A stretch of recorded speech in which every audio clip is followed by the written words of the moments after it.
Hello everyone and welcome back to my channel. In the last couple of days, a controversy has risen up in the city of Kolkata. A very reputed college in the heart of the city had declared that it would not take into consideration students who had vernacular as their medium of instruction in class 12 when they were getting admitted in a particular degree at the bachelor degree level. Now, this has caused certain kinds of reaction in the mass of West Bengal, where the official language of instruction is Bengali. This college has stated that the medium of instruction for that particular subject is English. All the books available there would be in English. The study material, the classes conducted, and the examinations all would be conducted in English. Now, to this extent, it was all right because it was a declaration of the kind of education or pedagogy that is practiced in that institution. But after that, whatever they added was not at all right. But this video is not about that particular college or what they did, but rather I would like to take this opportunity to give you some insights about the medium of instruction which actually makes an impact on what you do later in life, or does it? So let's get started.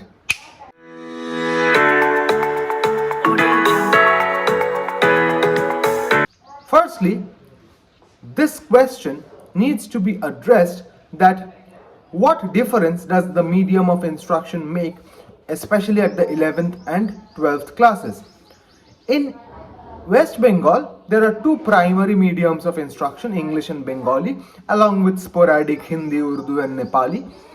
But in the competition between these two languages as the medium of instruction, it cannot be denied that English as the universal language has more appeal, especially when you go outside West Bengal. However, there are still very many popular schools in West Bengal where the language of instruction still remains Bengali, or at least bilingual to this day, where the students are faring extremely well in their Uच्च Madhyamik and are going on to become greats in their life in the subsequent future. So, does the medium of instruction actually make a difference? The answer is yes, it does to an extent.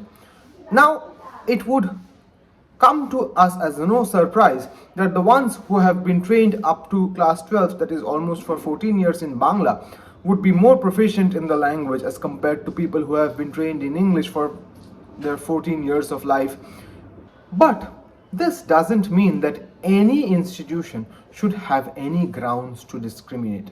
Now, this is where the fundamental problem lies with colleges and universities in West Bengal, particularly in Calcutta. Because the moment you step outside the realms of a city like Kolkata, you will understand, and those of you who have been taught or are teaching in schools or colleges or universities outside Kolkata, in perhaps a suburban place, know that the language of instruction, even when you're teaching a subject like English, is not restricted to English. There are often times when we are required to take the classes in a bilingual mode just to ensure that the people who are listening to us, that is our students, can understand us completely. So the question here is, what should the medium of instruction be when you're teaching a subject which is not related to a particular literature, that is subjects other than English, Bengali, Hindi, Urdu, that is subjects which have a language associated with them. Say for example, in a subject like political science, history, education, geography, or any other subject for that matter, what should be the language of instruction? In this context, if we take into account the subjects of science, then the situation becomes a little easier for us to understand. When subjects like sciences are taken into consideration, it will come to us as no surprise that books, particularly physics, chemistry and mathematics books, especially at the postgraduate level, are more easily available in English as compared to Bengali. However, there are colleges in Kolkata and outside where there is a bilingual mode of teaching practiced, but they still take their classes mostly in Bengali. And the people who have been trained in English for the first 14 years of life, because of their traditional amar cheler ba mer banglata thik ashe na stance, they often tend to neglect this attitude of understanding, appreciating, or communicating in Bengali, which is why they find it really difficult to follow these classes.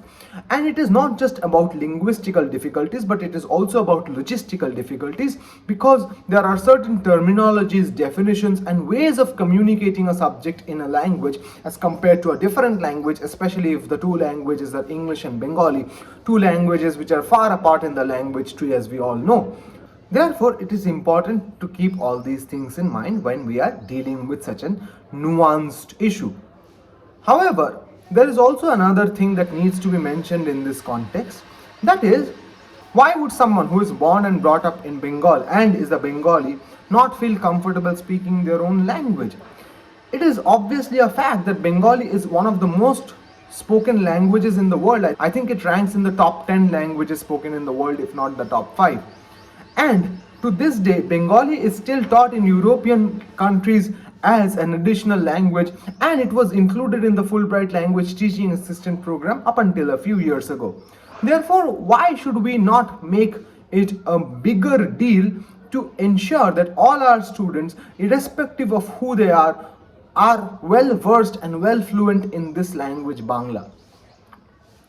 At this point, I would like to switch the language in which this video is made. পশ্চিমবঙ্গে থাকাকালীন এটা কখনোই আমরা অস্বীকার করতে পারবো না যে বাংলা ভাষাটা জানা খুব জরুরি, কিন্তু অন্যান্য শহরে বা অন্যান্য রাজ্যে সেই রাজ্যের ভাষাটা জানা যতটা জরুরি, পশ্চিমবঙ্গে বাংলাটা জানা আজকের দিনেও আমরা ততটা জরুরি করে উঠতে পারিনি। আজকের দিনেও যখন আমরা অটোতে উঠি, যখন আমরা ট্যাক্সিতে উঠি, যখন উবার ডাকি, তখন আমরা দেখি উবার ড্রাইভাররা ফোন করে জিজ্ঞেস করে, ভাই সাহেব কাহা যাওগে? আপনারাই বলুন তো, এই জিনিসটা কখনো আপনারা দিল্লিতে, মহারাষ্ট্রে, কর্ণাটকে বা তামিলনাড়ুতে করতে পারবেন? তামিলনাড়ুর উবার ফোন করে কোনোদিনও আপনাকে বলবে দাদা কোথায় যাবেন? না, তারা আইদার ইংলিশে বলবে বা তারা সেখানকার লোকাল ভাষায় বলবে। অ্যাট মোস্ট যদি নর্দার্ন ইন্ডিয়া হয় তাহলে হিন্দিতে বলতে পারে, even if Hindi is not their language.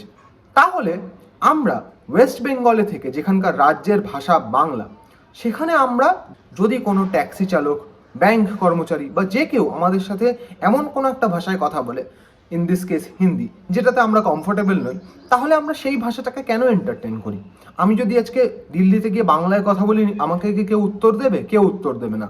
তাহলে ওয়েস্ট বেঙ্গলে বসে যদি কেউ আমাকে হিন্দিতে কথা বলে, তাহলে আমি তার কথার উত্তর কেন দেব? আমরা কেন এটা এনশিওর করবো না যে প্রত্যেকটা রাজ্যের সরকারি যে দপ্তরগুলো রয়েছে, ব্যাংক হোক, পোস্ট অফিস হোক, বা যে কোনো রাজ্য দপ্তর যেগুলো রয়েছে, সেখানে বাংলাটা জানা কেন বাধ্যতামূলক আমরা করে দেবো না? রিসেন্টলি WBCS এর একটা 300 মার্কসের বাংলা পেপার অ্যাড করা হয়েছে, যেটা দেখে আমরা সবাই খুব খুশি হয়েছি। বাট এইরকম আরও পদক্ষেপ আমাদের নেওয়া উচিত। Orissa public service commission, Jharkhand public service commission, Bihar public service কমিশনে পরিষ্কার বলা আছে যে সেই রাজ্যের যেটা রাজ্যের ভাষা, উড়িয়া বা হিন্দি, সেই ভাষাটাতে আমাদের প্রমাণ করার মতো যোগ্যতা থাকতে হবে। মানে ক্লাস 8 বা ক্লাস 10 অবধি সেই ভাষাটা আমাদের পাশ করে আসতে হবে, তবেই আমরা সেই রাজ্যের পাবলিক সার্ভিস কমিশনে ভর্তি হতে পারবো। দুঃখের ব্যাপার হচ্ছে, পশ্চিমবঙ্গের পাবলিক সার্ভিস কমিশন বা কলেজ সার্ভিস কমিশনে এখনো পর্যন্ত সেরকম কোনো নিয়ম আমরা বানিয়ে উঠতে পারিনি, যার জন্য অন্য রাজ্য থেকে লোকজন এসে খুব সহজেই আমাদের রাজ্যের এই সিটগুলো, যেগুলো আমাদের রাজ্যের ছাত্রছাত্রীদের পাওয়া উচিত, সেই সিটগুলো কিন্তু তারা এসে দখল করে নিচ্ছে, যেটা অন্য রাজ্যে চট করে হওয়াটা অত সহজ নয়। তাই জন্য এই কলেজটা যে ঘটনাটা রিসেন্টলি ঘটালো, সেই ঘটনাটা কিন্তু আমাদের চোখ খুলে দেওয়ার জন্য যথেষ্ট। আমাদের এটা সবসময় মনে রাখতে হবে যে বাংলা বা যে কোনো রাজ্যের যেটা রাজ্যের ভাষা, সেই রাজ্যের ভাষাকে ইগনোর করে কখনোই বেশি দূর যাওয়া সম্ভব নয়। এই ঘটনাটা ঘটার পরে যে বিশ্ববিদ্যালয়ের আন্ডারে এই কলেজটা অ্যাফিলিয়েটেড ছিল, সেই বিশ্ববিদ্যালয় এই কলেজকে বাধ্য করেছে এই নোটিফিকেশনটা তুলে নেওয়ার জন্য, এবং এটাও ডিরেকশন দিয়েছে যাতে ভবিষ্যতে এরকম কোনো নোটিফিকেশন আর তারা না দেয়। সুতরাং আমাদের সবসময় এটা মনে রাখতে হবে যে আমাদের যে কোনো ভাষায় আমরা শিক্ষা গ্রহণ করে থাকি না কেন, আমাদের সেই শিক্ষাগত যোগ্যতাটা যে কোনো ভাষায় সমানভাবে প্রকাশ করার একটা ক্ষমতা যদি আমাদের মধ্যে থাকে, তাহলে কিন্তু আমরা কখনোই সেই ভাষায় বা অন্য কোনো ভাষায় নিজেদের দক্ষতা প্রকাশ করতে কখনোই আমরা পিছুপা হব না। যারা বাংলা জানে তারা যে কোনো এক সময় ইংরেজি জানতে পারবে না এমনটা কোনোই কথা নেই। আমি এমন প্রচুর লোককে চিনি যারা 12 অবধি বাংলা মিডিয়ামে পড়েছিল, এখন তারা ইংরেজির প্রচণ্ড দক্ষ প্রফেসর। এবং এমনও অনেকজনকে চিনি যারা 12 অবধি ইংলিশ মিডিয়ামে পড়েছিল, তারা এখন ইংরেজি একেবারেই বলতে বা পড়তে পারে না। পড়তে হয়তো পারে, বলতে পারে না। আমার বক্তব্য এখানে খুবই সহজ, সেটা হচ্ছে কোন ভাষায় আমরা শিক্ষা গ্রহণ করছি সেটার উপর আমার অন্য কোন ভাষায় দক্ষতা থাকবে সেটা নির্ভর করা উচিত নয়। এবং এই নির্ভরযোগ্যতার যে সার্কেলটা, সেই সার্কেলটা কিন্তু কলোনাইজেশনের সময় থেকে শুরু হয়ে এসছে। এবং এই যে কলেজের যে মেন্টালিটিটা আমরা দেখলাম, সেই মেন্টালিটিটা কিন্তু আসলে একটা কলোনিয়াল মেন্টালিটি। সেই মেন্টালিটি থেকে আমরা যতদিন না বেরিয়ে আসতে পারবো, ততদিন কিন্তু আমাদের এই যে জার্নিটা from being a country which primarily speaks English to a state which primarily speaks Bengali, সেই জার্নিটা কিন্তু আমরা কখনোই করে উঠতে পারবো না।